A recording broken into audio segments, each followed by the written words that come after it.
Hello and welcome to the podcast Life's Second Act.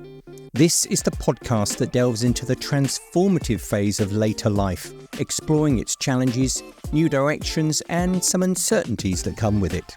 And we do that through talking to people who have a story to tell, an insight to share or a snippet of something special.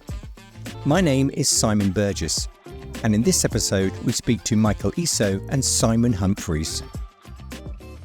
There have been leaps and jumps into the unknown. There have been decisions taken where I have no idea if this is going to work out. There have been moments where I put myself forward to lead something and not knowing how is this going to go. If you're feeling that you get to 50 and you think, wow, I've got all this ahead of me and all this experience behind me and a slightly different mindset, it can be a very refreshing place out there in the world. Michael is 50 and has operated in the world of people and HR for the last 25 years. Prior to joining his current organisation, SAP, he has worked across several industries in all corners of the globe. He is passionate about individual and organisation change and is a real champion of growth and innovation. Out of work, he spends as much time with his family as possible and watching as much sport as possible. Simon is 55 and a solution architect at SAP, helping customers choose, implement and grow their HR capabilities through technology. He has been working in the HR technology space for 30 years, working with hundreds of customers in this time. Outside of work, he's a keen advocate of sports and travel. Along with Michael, he is the co-host of the Human Factor podcast, which is a series of conversations about the human factors that influence the world of work. It's providing a great opportunity to discuss and learn about the key topics influencing people and the world of work today. So, Simon and Michael, welcome. Thank you. Thank you for having us. Firstly, a huge thank you to you both for joining me today, really to help kickstart my podcast journey. And I couldn't think of two better people to do that with. Why? Well, you both started your podcast journey about 3 years ago, and today I think you have about 41 episodes live, with a few more ready to go. I've been fortunate to have followed your journey as I've played a supporting role in the post-production of those episodes. And if you don't mind me saying, I really feel like I've seen you both grow and really find your groove over that time. So many interesting guests and so many really fantastic conversations. But I'm sure that when you started out, you may have had some reservations, concerns, worries about getting out of your comfort zone to start something new. And I guess I'm really interested to know how you both pushed through that, because that's exactly what I'm doing. Really come from behind the scenes to in front of it, something that I'm not used to normally doing. So I'm hoping today to get your take on getting out of your comfort zone, embracing change and how we do that, what it can bring if we're brave, especially in this time of our lives when changes or uncertainty can play a part in our sense of purpose or sense of direction. And then I'd love to know a little bit more about your personal journeys and your thoughts to the role an employer has to maybe support us as we move forward. Before we get into it, if I had to ask you both on a scale of 1 to 10, 1 being I have very little idea of where I'm heading in my life or very little purpose, or 10, I've got it sorted, it's all good, where would you both be? I'll start with you, Michael. Good question. I don't necessarily know where I'm heading, but I do feel as if I have purpose. So in terms of on a scale of 1 to 10, where am I heading? Maybe I'm about 2 or 3. I have an idea, but you've got to make the idea happen. But in terms of purpose, I think my purpose is pretty strong, if I'm honest. I think I would probably score myself a 6, but I'm comfortable at being a 6. I wouldn't even aspire to want to be at a 10. I don't want my future mapped out in great certainty, so I'm happy that there's some uncertainty ahead. Thank you. So let's chat about the podcast. Michael, where did the idea come from? Who initiated it? Was this a personal decision, a business decision? I think it was more business decision. So I think the context around it was that Simon and I and another colleague had embarked upon really looking at what change meant probably a few years before that. I was getting quite frustrated that could we do more to help our customers navigate what is sometimes a very perilous journey. And I think the danger sometimes is that we assume, right, that we assume that they know what they're doing or they know how to do it. And that's not a criticism. It's just a fact. So we'd started to really do some serious work around how do we better help our customers to navigate change. Then I think, I'm not sure if it was myself or Simon or Mike, I sort of floated this idea of we need to be starting to have conversations with people on these topics that we're talking about all the time. And we sort of got together around my kitchen table and did some really, really good brainstorming, thinking about, well, what were the topics and who would we like to talk to and what would be the ultimate so what of doing this. And I think the so what was still very much around how do we help customers to navigate change and don't make assumptions about it. I think that was the sort of the embers at the beginning, Simon, wasn't it? Well, before then, we were also thinking there would be face-to-face conversations. This was pre-pandemic. And the pandemic forced us to shift our thinking significantly because we were all then locked in our houses. So that's where we transitioned from face-to-face conversations to podcast as a medium. Yeah, it was interesting to start because, where do you start with that? Who's your first guest? How do you convince that first guest to come on? What structures you want? We faced a whole series of questions about, well, how do you actually do that? Yeah. And we're hugely grateful to you, in fact, for helping us with that because you gave us that first pre-podcast guidance topic to say, these are the things to think about. This is some of the things to take into account, even just on how to set it up technically. So we're very grateful to you as well for helping with that. Thank you. I appreciate that. Did one of you feel more comfortable with the idea than the other?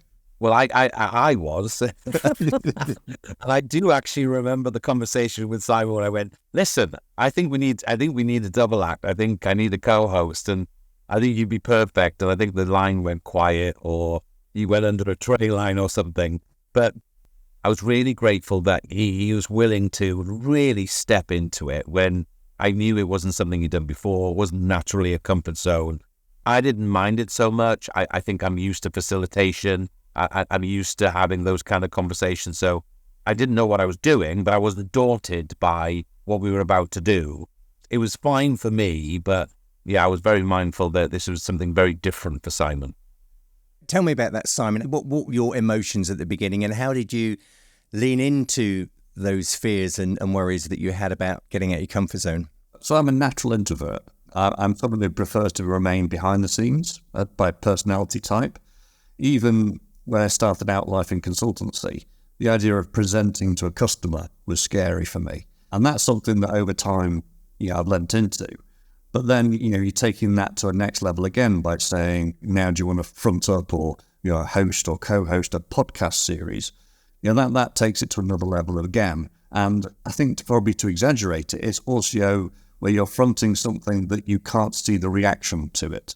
You're getting no positive or negative feedback from the room at the time when you're doing that, other than from your guests. So for me, that whole disconnect then from the audience just furthers those fears, those worries about doing that. So the first one I hosted was probably episode 7. And by then it was, watching Michael, watching how he'd developed the relationship with the guest, having the structure in place. It was part, I could do that. But it was also part, I've got to do that. Yeah. Otherwise, I've got to always stay behind the camera and behind the microphone. If I don't step in soon, it will be set. What that will be. So part necessity, but part desire to try it and see what happened. When did you feel that you found your groove and actually started to feel a little bit more comfortable with it? Probably episode 40, the current one. I did episode 7. I think Michael had done all the ones up until that point, and I don't think I did another one, from memory, until episode 12. And, if I'm perfectly honest, I still worry a lot. Yeah. I still get very nervous about it. I still worry about, are the questions good enough? Is the audience going to be interested in this episode because it's my episode versus it's Michael's episode, etc. So I still get those concerns, even now. Obviously, Michael also is very supportive and very good in terms of giving feedback. So we try and give each other feedback as to how we thought that episode went. I think we both get a lot from the conversations we have, and we deliberately bake into the end of the conversation our reflections from the episode. And those are getting meatier and meatier, I find. I'm sure Michael agrees. I can see him nodding, but he's going to leap in a second now. But I think we get a sense of, has that been a successful conversation from, have we got anything to reflect upon? Yeah. And that gives you a sense of reinforcement that actually it's gone along the right track. Michael, for you, it was maybe easier to lean into that change. The podcast wasn't maybe such a big getting out your comfort zone, but getting out your comfort zone is something you've had to do a lot in life. And how have you lent into that? Yeah, no, without a shadow of a doubt. I think I'm born and bred on the west coast of Wales. The only thing behind us was the Irish Sea. Very small town mentality. So when I think about leaving that part of the world and moving away from home and then all of the different stages through my professional career, there have been leaps and jumps into the unknown. There have been decisions taken where I have no idea if this is going to work out. There have been moments where I put myself forward to lead something and not knowing how is this going to go. I think I've worked really hard on my mindfulness and seek forgiveness rather than seeking permission. I think Simon and I have talked a lot about standing on the pitch, not sitting in the stand.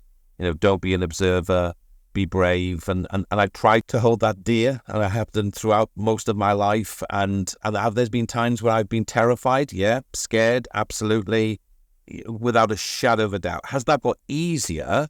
Yes, with age. There is no doubt about it. I feel privileged now to be 50. And I think I've got a wealth of experience behind me. So do I feel as if I have to justify myself as much as I did 15 years ago? No, I don't. Now, that's not blasé or complacency. I have 25, 30 years of working experience, which is real. And so I hold that dear. I'm very grateful for it. I'm thankful for it. I never take it for granted. And what would you say to others then that do find that change difficult? Because 50s onwards, there's a lot of uncertainty that can come with it. People may be made redundant and may not have some of the skills to get back into the world of work, or their kids are leaving home and they're looking for a sense of where do they go next. So there's a lot of change or opportunities for change. What would you say about your experience with just leaning into that change? I became a father of twin daughters 15 years ago. And I don't think I've ever gone through a change as seismic as that. Being really honest, it was horrific. For me personally, the level of change was absolutely horrific. And I think for the 6-7 months, possibly afterwards, I found it really hard because, adapting to that responsibility was just really difficult. I think my biggest tip, though, for me personally, as I've gone through life, is be curious. I think it's the biggest tip I've given to people. Be curious. Be open to learning something new. Be open to understanding something. Be open to connecting. And it goes back to being on the pitch versus sitting in the stand. If you are a spectator for too long, it'll pass you by. Yeah. It'll pass you by. So get on the pitch, work out what that looks like, but be curious, get engaged, get connected. And that's all you can do. Now, how it pans out, don't know, but at least you're taking control. Yeah, Simon, what's your thoughts? Well, I've been through redundancy. I was made redundant from one of the consultancies I worked with. Now, I was very fortunate in that I got another role very quickly. So that took away concerns around money and income and just surviving. But it still has a psychological impact. There's a company there saying, we don't want you anymore. Not only that, it's not a market-driven thing, it's just, you're not good enough. You know, that's a powerful message for someone to receive in terms of redundancy specifically.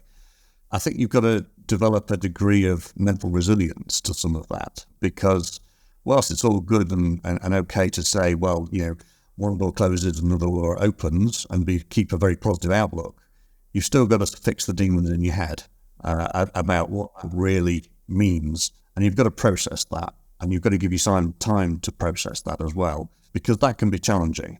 And I've grappled with those demons in the past, still do. It's something where you've just got to also, I think we've talked about this on the podcast, and it's come up a number of times from our guests, you've got to be kind to yourself. Because if you beat yourself up, you know, everybody else will pile on. If you're not beating yourself up and it's only others, then you can potentially fight back a little bit. So I think it's trying to reflect, trying to see the positives, because there are lots of positives out there. As I say, when I left, there were actually, you know, a number of different avenues I could go down. Who knows what any of those would have done, but that was fortunate. Yeah. You know, I could have easily been sat there a year later without a job, you know, losing house and all the rest of it. Similar to Simon, I mean, I was made redundant, you know, just over 20 years ago, and I think from that point on, I compared life in some respects to a snakes and ladder board. You're gonna go up ladders and you're gonna come down the snakes. It's how, as Simon rightly said, it's how you cope with that. You build I think you build this resilience of, well, I'm not going to let that happen again. Listen, I think sometimes with the redundancies, it is organizational structures, and in my case, because it wasn't just myself, it was actually all specialists were taken out of the structure, and actually I agreed with it, but it still isn't nice. It's not nice. And I think you're very mindful that you make sure as you go along that you put as much as you can in your toolbox, you add your experiences, you put your hand up, and then you are at least controlling as much as you can about what happens next. Yeah. But if you don't do those things, and you sit in the stand, and you let it all go past you, then do you know what? You reap what you sow. Yeah. Do you think we put too much pressure, though, sometimes on ourselves to feel like we need to really know where we're going and we've got to have that sense of purpose? I thought you were going to ask a different question. What do you think I was going to ask? Do we put too much pressure on ourselves, full stop, to justify what we do or justify our, you know, existence in some respect? That I think we do. Yeah. For sure. I think, you know, you can sometimes get into that doubting of yourself and imposter syndrome and am I doing enough and what are other people thinking about me? I mean, that can happen, and that's not good. Do we put pressure on ourselves in terms of where we're heading? I think we do when we're younger. A lot. A heck of a lot. And I saw a soundbite from the Oscars last night, and Billie Eilish won her second Oscar, and she was sort of, you know, recounting when she was 12, sitting in a room with a friend playing with Barbie dolls and thinking, I have no idea what I'm going to do. And she was almost saying, if you're in that place, don't panic. It's okay. And I did take a screen grab of it, and I'm going to talk my daughters through it later on, you know, because they're 15. It's only because I was going to go on to ask, are there benefits of us sort of embracing uncertainty and not having a fixed life plan? And that sort of plays into it, really, doesn't it? It's like sometimes this can come from left field. Maybe, you know, we do need to be kind to ourselves, I think, as you say. So how personally, I'll start with you, Simon, how personally do you feel about how you feel at this stage in your life? So I'm very comfortable where I'm at. I think it's an age where, we talked about it earlier in the episode, that we've been through a lot in our lives. You know, we've got a lot of stories, a lot of experience that can now be of use. So I think I've progressed to that stage where there's definitely a desire to want to give back and to help, you know, and seeing other people that are going through similar things that I've been through. Can I help? Can I guide? Can I assist with that sort of stuff? So that there's a degree of wanting to give back in life. But equally, I think 55 is the new 40 as well. Yeah, it's my personal reflection. I don't see this as, right, this is now, the clock has started, it's 10 years to go, and it's ticking down by the day. I almost worry that when I get to 65, I don't want to stop. I don't plan to stop. And that's not because of finances or anything around that. It's simply because I enjoy what I do. And why would I want to change that? I enjoy the challenges that life brings, but also work brings into the daily life. I almost get a little bit nervous about where I am in terms of the age, in terms of what's to come, because I don't really want to make a lot of changes. Yeah. What's lovely is you're just confident, you're happy with where you are. But I think the employer, SAP, do you think they have played a part in giving you some stability and a chance to try the podcast and to innovate and give you a space to continue doing things? What would you say about how an employer plays a part here with you? Yeah, I'm very, very grateful to my employer. I've had a number of employers through my career. This is the happiest I've been in my working life by a long stretch.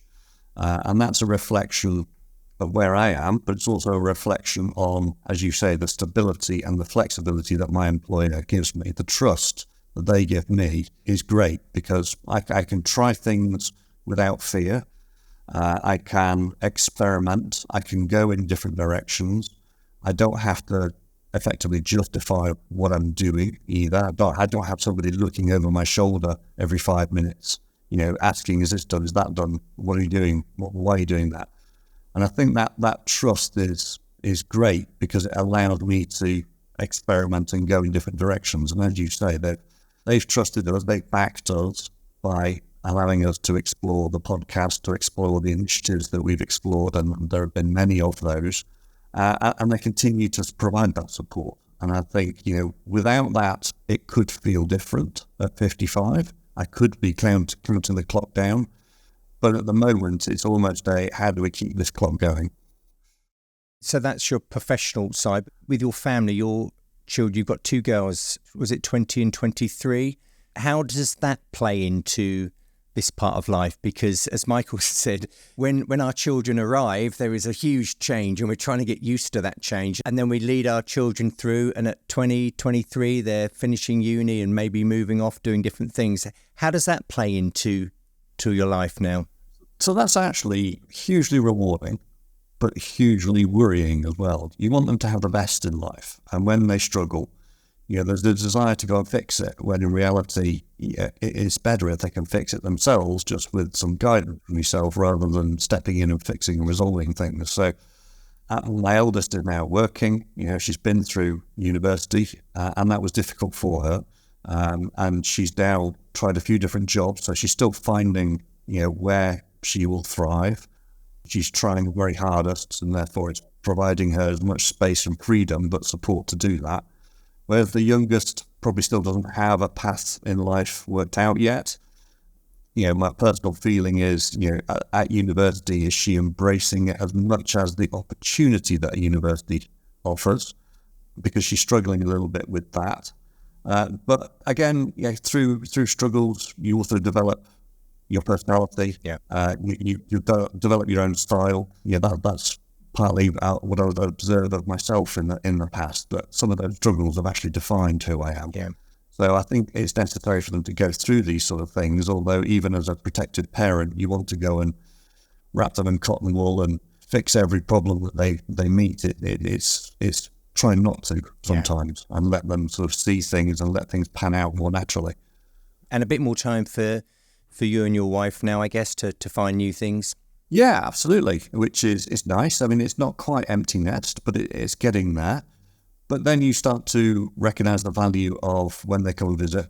Those become little highlights of the week, or the highlights of the month when they visit, or when you do some sort of family celebration, which we did obviously just past Mother's Day, haven't we, when we've got everybody together. Yeah. You start to value those a little bit more. Brilliant. Michael, let's talk about yourself then, your journey into the 50s. I think the role of a supportive employer also helped you, I believe. Yeah. What happened with yourself when you sort of turned 50? Yeah, eventful. Go back to the analogy of the snakes and ladder board. I think one of the things that none of us can split out is work and home. Life can get really challenging, and COVID was really difficult for our family. Our daughters really, really struggled with the lockdowns. They didn't finish year 6. They barely were in school for year 7. And the long-term effects of that are still being felt. Now, couple that with me approaching 50, and I was not enjoying it. And I seem to have lost my enjoyment, if I'm honest. I remember entering into last year as a bit of a grumpy old man, actually, and moaning about a lot of things. And then I hit the wall, not through my choice. My mind and my body decided we've had enough. And I literally did hit the wall in quite a bad way, actually. Now, again, my employer was amazing. I echo everything that Simon has said, actually. Hugely supportive, gave me the space, really flexible. But in another way, I'm glad it happened. Why? What came out of it for you? I was just actually more appreciative of, again, going back to being grateful for being 50, just being a little bit more appreciative of life. I think I was bemoaning it rather than treasuring it. And it goes back to that mindfulness, doesn't it? That, you know, I think I'd lost my way a little bit.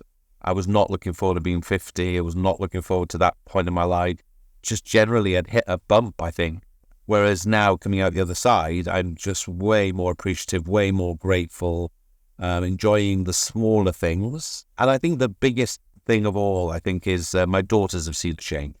They compare me before to now. It's like night and day in their eyes. Happier, laughing more, not the grumpy goat that I was before. Sometimes we can feel blocked or stuck in a certain way. What was it for you then that enabled you to come out of that? Obviously, the support was important. The support, but also the experience. I mean, listen, my wife rushed me to hospital and I didn't think I was coming home. So that's quite seminal. And I'll never forget that evening, and I do reflect upon it, and I've never been so scared in my life. But when I look back at it now, I'm just grateful I'm still here, and I can do something about it and enjoy the small moments. Because I'm with Simon, actually, that I really love what I do.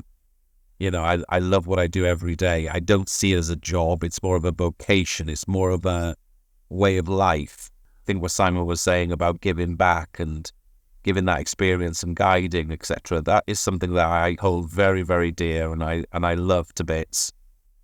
Relationships are the most important things that you can have. They matter really a hell of a lot, way more than money in the bank. Yeah. Do you think that's strengthened, that experience for you now has strengthened your purpose now? Oh, I think so. Yeah, I do. I mean, I get Simon's point about, you know, do I want to get a 65 and it's like, what happens? But I'm actually a bit more comfortable now that my way of being will probably just be my way of being until whenever. That's just, I think, who I am. It's how I am. It's how I think. It's how I behave. And I think that'll just be the way it'll be now until, you know, whenever, until I can't do it anymore. So I'm really actually very comfortable with that. Yeah. So yes, I think it has strengthened my purpose. I think it has strengthened who I am. Forget about the big stuff. The one thing I will say, Simon, actually, and again, I'm going to be really candid. I've been going through the therapy for the last 7 or 8 months, and I know it's a bit of a taboo for some people that they just don't want to talk about that. Best thing I've done. It's hard to fix yourself. It's really hard to fix yourself. And I think what therapy really has done is it gives you a window into your life. It gives you a window into what's going on. And my balance was so out of kilter. And going back to that point about, do we put pressure on ourselves to prove ourselves or to find that joy or to find that recognition or to find that place? I think I was doing some of that. And my bucket was so full, it was untrue. And so I think what's helped me coming back now is I've just rebalanced it, saying no to some things, parking some other things, and just focusing on the things that I think I can control and what are really, really dear. But I will just say this, you know, my family have been immense, and Simon, he's my colleague, he's my co-host, but he's a friend, and you need people like that in your life who you know care about you, will give you a tough message if it's needed, will say something nice when it's appreciated. Those things as well, I think, are really important as you go through these stages of your life. You really need it. Yeah. I'd agree with what you say about therapy, because it's something that I've dipped in and out of myself. I have found immense strength from it. And as you say, understanding yourself a little bit more and what makes you tick. And I think for me, it's interesting to try to understand my default thinking patterns. Why do I do a certain thing in a certain kind of way? Yes. So I think there's obviously a lot of good that can come out of it. So employer really important then, you think, for this time? Obviously it's important at any point in our careers. Is it part of their role, or is it none of their business really? No, I think I'd be interested to get Simon's view in a second, but the one thing that's certain is that we don't stop evolving and we don't stop moving and changing. I don't want to get into generational differences or anything of that ilk, but how we live today is different, right? The people who are coming into the workplace have different expectations, different preferences. They're modern day consumers. They're the way that they consume technology, the way they live their lives, the way they connect, collaborate, transact, whichever way you want to call it, it's different. It just is. So is there an onus on employers to be mindful? 100%. 100%. And I think as we go into the next 5, 6, 10 years, and there'll be continued disruption through life also, let's be honest, it's not going to slow down. There'll be more and more disruption as we go along. I think a responsible employer has to be really, really mindful of, what's our proposition? How do we support our teams? What are the values we hold dear? What behaviors will we not tolerate in our business? I think they have a real duty of care. I don't think there's any ifs or buts or maybes about that.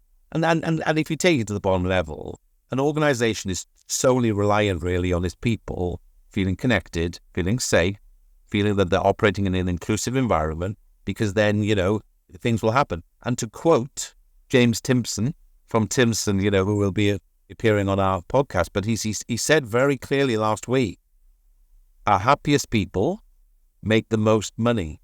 It's not rocket science, right? It's really actually very simple. Yeah. Really take care of your people, make sure they're happy, and everything takes care of itself. And that's it. Yeah, again, I'd echo that. I think personally, an organisation is there to make money. That's its reason for being. And if it doesn't make money, it won't be there for very long. Now, why does looking after your workforce matter? I think it's because as Michael said, happy employees tend to be more productive. So therefore, companies that enable people to bring their best selves to work tend to be the successful ones. Does that make them accountable to be looking after people? There's a duty of care, yes, but I'm not sure they're accountable, but they're accountable to their shareholders and to their stakeholders to make money. Now, this is a mechanism of enabling that in my books. But I think you also have to overlay philosophy on top of that as well. What's my philosophy? Why did I start the business I started? Was it to do something for the community, or was it to make as much money as possible? And we had a guest early on in the podcast that was restarting jeans manufacturing in South Wales, and his philosophy was all about trying to do the best he could, but also I think unsaid in that was also to be the best employer he could be in terms of looking after his people. He wasn't just there to maximize profit and make as much money as possible. He wanted to make the best product possible and have the best reputation possible, but also look after his people, and felt that was part of his philosophy. Do you think, with all the conversations that you've had, what's the attitude of people in their 50s and 60s with work? Is it any different? I mean, you said 50s is the new 40, I think, at some point. Has society looked at 50s and 60-year-olds differently, do you think, with work now? Because I know a few people actually that have been made redundant, similar to my age, and they're struggling to get back into work. And one of the conversations I'm going to be having is actually with somebody who is in the recruitment space about work when you're in this period of your life, if you've been made redundant, getting back into a new job. Is the world of work different if you're 50 or 60? I'm not sure it's that different, ultimately. I think as you get to your 50s, the big question on your mind is retirement and ultimately seeing an end to the tunnel of work. That's reality. When you get to a certain point of age, that becomes much closer than if you are, say, 20. Now, that again depends on financial situation. If you're struggling to make ends meet, I imagine, and I'm fortunate to hopefully not be in that position at the moment, but I imagine, that feels a nervous time, when, your source of income can dry up. I think in the past it's also been, if you have to leave a role through either desire or involuntary, your skills, have you kept yourself current, or are you feeling that the world has overtaken you somewhat and now you're feeling a little bit lost? That all of these sort of things pop up because if you look at it from an employer's point of view, are people, I think the traditional question has been, are people in the 50s able to learn new skills versus those in their 20s and 30s? And I think in the past, the traditional approach has been to have a younger workforce because of that. Now, I think there has been a change in some organisations, shall we say, that have said we're more open to a workforce with experience. And how can we lean into what experience the person is bringing as opposed to the experience they have compared to what we need, and being able to be flexible with that. Yeah. But that's not true in every organisation. So it's very difficult to make a general statement here, I think. Yeah. I mean, I'm fortunate to work in an industry that has, in consulting, where, traditionally that's been a younger person's area of work because of the need to have a lot of energy and travel around and mobility and all of these sort of things. Whereas you get older, you've got houses, you've got partners, you've got families. Maybe you don't want to travel, you've done it all. And as you get older, that desire to travel around has decreased sometimes. Yeah. But then you've got experience, you've got war stories, you've got experience from customers, you've got experience of situation problems. So you're able to react differently to circumstances. I think skills are different.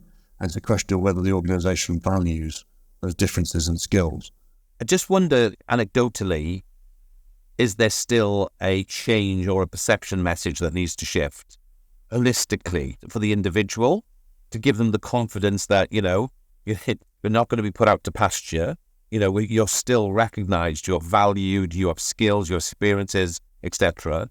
And I still wonder if then there's more to be done to change that perception and manage that message, because there's no ifs or buts, right? Do we have skill shortages? Yeah. Is there the same plentiful amount of talent? No, there isn't. It's okay saying, people are going to have to work longer. That's a different message. That's more of an economic message, right? We can't afford to pay. We can't afford to have people retiring too early.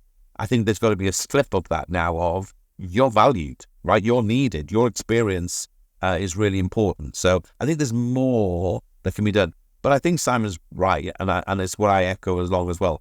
There's still a personal responsibility to make sure that you keep yourself up to date, you keep yourself relevant, you tap into new experiences. I still think that the onus is there on yourself. I think one of my favourite episodes, we were very deliberate in the title. We actually stole it from the guest, was the conversation we had with Gabby Logan talking about midlife. And we titled the episode, "They Think It's All Over, It's Only Just Begun." Now, for her, she was at the time using that in the context of women's football, and they'd just been successful in the tournament. But we were using it in the context of hitting middle age and 50, and it works for both. I think it's partly driven by your outlook on life. If you get to 50 and you're thinking, "I'm old, I'm beaten down by society and employers," that's probably going to continue. If you're feeling that you get to 50 and you think, "Wow, I've got all this ahead of me and all this experience behind me and a slightly different mindset," it can be a very refreshing place out there in the world with many opportunities. Michael? Over 20 years ago, I was very, very lucky to be at the CIPD conference in Harrogate. And there was a couple of really good keynotes. One was Michael Porter talking about strategy, but the second was Charles Handy, who was a fabulous writer and theorist. And he came on stage with an overhead projector, a piece of the acetate, right, and a pen. For an hour and 45, he talked about the elephant and the flea. I've never forgotten it. He had me on the edge of my seat for 2 hours. And the emphasis of his message was this, and I think it sums up what we've been talking about today. that what are the characteristics of a flea? It's agile, it's energetic, it can be an irritant, can be a bit disruptive. And what's the characteristic of an elephant? Well, it's the opposite in many respects, right? And he was talking about, the journeys that businesses go on, right? Where, and he used the analogy at the time of Carrefour Warehouse. It was a flea. It was this nimble, agile, disruptive proposition. And he said, they've become an elephant. They've just become an elephant, slow, laborious, a little bit complacent. And his message to the audience was twofold, stay a flea as long as you can. Don't allow yourself to become that elephant that, is slow and not adaptive, etc. And he wrote a book called The New Alchemist. It's a wonderful book. It's quite old now, but it was people who were fleas, right? Who never gave up and retained their purpose and retained that drive. And it's a wonderful book. And yeah, that Charles Andy's had a massive impact on my life, and you'll never know. Interesting. If we just go back to the beginning, the podcast is continuing to go from strength to strength by the sounds of things. Really, congratulations on that. From my point of view, I've enjoyed every conversation that I've edited. Thank you. There's a lot of little lessons in there that come out, which are really, really interesting. And Simon, when you look back on your 3 years of the podcast journey, what's your thoughts or feelings when you reflect on that? And then, Michael, can you tell me what's next? I believe a book could be on the cards. So I think first and foremost, we're incredibly grateful to all the guests that have appeared. They've given their time, they've given their energy and their enthusiasm to hopefully join ours. We're grateful to all the people in our organisation that support that as well. Without them, we wouldn't be where we are today. And we're grateful, of course, to you as well for helping with creating such a fantastic product. Thank you. I think if I reflect on it, I think it's as you've said it there, this isn't a linear sequence of conversations. We're trying to explore all aspects of what it means to be human and in all circumstances. And that's what we're trying to tramp into. And I think that's where the world's our oyster in terms of where we take that, because there's so many conversations we haven't yet had, or there are conversations we'd love to go much, much deeper into. And that's where, we can still go, hopefully, as we progress forwards. But we are exploring new things, which Michael will now touch on. Yeah, so I think your feedback today has been really appreciated about, are there some takeaways, irrespective of whether or not you're in the same industry. So Simon and I were really super keen that, hang on a minute, we've had umpteen conversations here. There's some real learning points, some real insights. So, again, we took the bull by the horns. We built out a case for change and a business case and presented that to SAP, and we had full support from a couple of our leaders, which we really appreciated. So we are in the midst now of writing that said book. We will be leveraging the insights, the quotations, if you like, from the podcast. However, it will have our voice. And I think that's a really important point. So it will be Simon's voice. It'll be my voice, and from our vantage point, if you like. Now then, is that stepping out of your comfort zone? Yeah, it is. It's borderline madness. It's not easy. It's hard work. Final thought then, and picking up on the book because it links nicely. What have you both taken from those conversations? What have you learned? What mantra might you have developed after having all these conversations with different people, but more focused about life now and how you progress on in life, how it's going to help shape your purpose and direction moving forward? And any little takeaways from your conversations that resonate with you both? Yeah, Simon, do you want to go first? It's a difficult one, if I'm honest. I think the first observation I would have is that no single thing is going to control anything. It's all connected, behind the scenes. So, that's almost the theme of the book, in fact, that we've had all these conversations, but there's a common thread of a number of elements throughout every conversation that comes out. And that's I think that's the same in life, that it's not just making sure that one thing's running smoothly, it's trying to make sure that everything is in balance. I think Michael used that earlier on. I think that's really key. And I think then I would echo what a lot of our guests have said, which is actually be kind to yourself. If you're not looking after yourself, then there's only you to blame for that. Others can help, but you've got to be kind to yourself as well.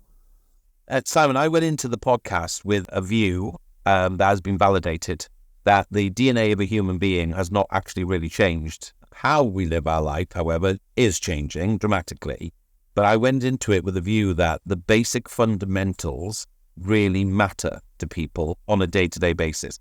Kindness, clarity, feedback, support, the real basic human traits, human factors, if we want to call it that. And I think, Simon and I were coming off most conversations and we'd go, there we are again. The basics really matter. So I've actually really taken a lot of comfort in that validation from people across multiple industries that the basic human factors on a day-by-day basis really matter. And that is, for me, a great validator. Simon, Michael, I really appreciate your time. I know you're busy and you're probably prepping for your next recording.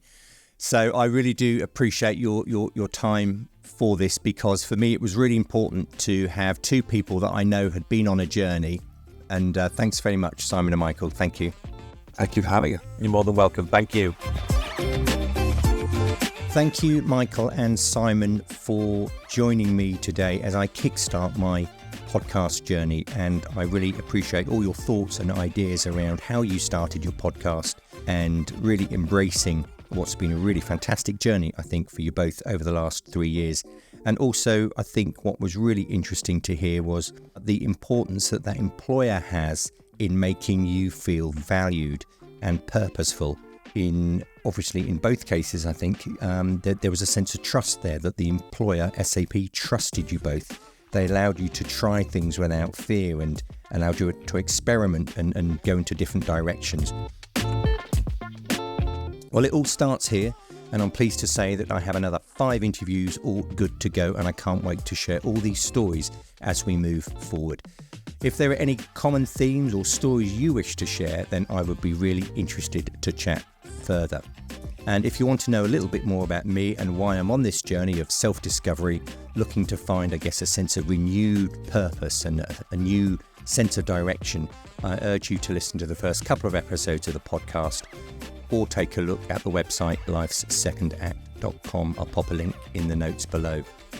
And finally, just one last thank you to Simon and Michael, and I really recommend taking a listen to their podcast, The Human Factor.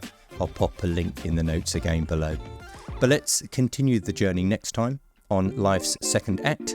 But until then, take care and goodbye.